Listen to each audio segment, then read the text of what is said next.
Magandang buhay! Ang share ko naman sa inyo is kumusta na nga ba yung inoperahan natin na eardrum? Paano yun? Pwede ba tayong mag-travel na butas yung eardrum? Yes. Yung pong inoperahan sa akin is nabutas po siya ulit. Pero so far, as to hearing is parang bumalik naman na po sa dati. Iniingatan lang natin na hindi siya mabasa. And tulad pa rin ng sinabi ko is wala naman po siyang tulo or wala naman kahit anong discharge. And as much as possible talaga ay hindi sana tayo masipon kasi talagang nakaka-apekto yun dun sa ating pandinig or dun sa ating nararamdaman dun sa tenga. Ayan, so ngayon na nag-travel kami, isa rin yun sa iniisip ko na sana ay okay lang kasi meron akong nakausap before. Okay yung naging operation niya sa tenga, however, yung isa niyang tenga na okay naman ay biglang dumugo. So, parang hindi kinaya ng isa niyang tenga yung pressure. Pero, thank God, nakarating tayo dito sa Japan na okay naman.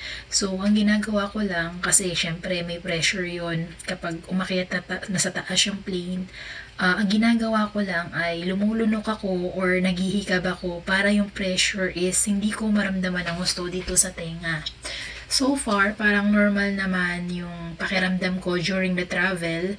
Ayan nga, yung inoperahan sa atin ay butas pa rin. So, tingin ko butas pa rin kasi yung feeling na iba siya.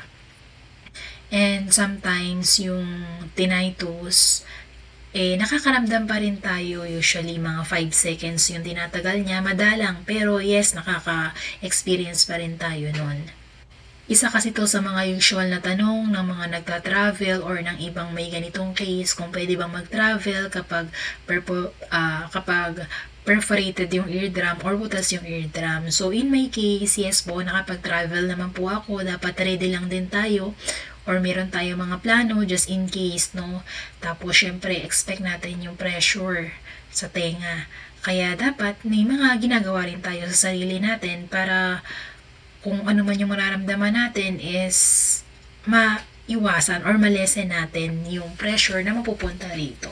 Yan kasi masakit talaga siya, lalo na kapag pataas or pababa yung eroplano. Yun lang naman po at sana ay nasagot ko yung mga tanong ng ibang nagtatanong or ibang nagwo-worry kung pwede ba silang mag-travel na ganun yung kalagayan ng eardrum. Bye-bye!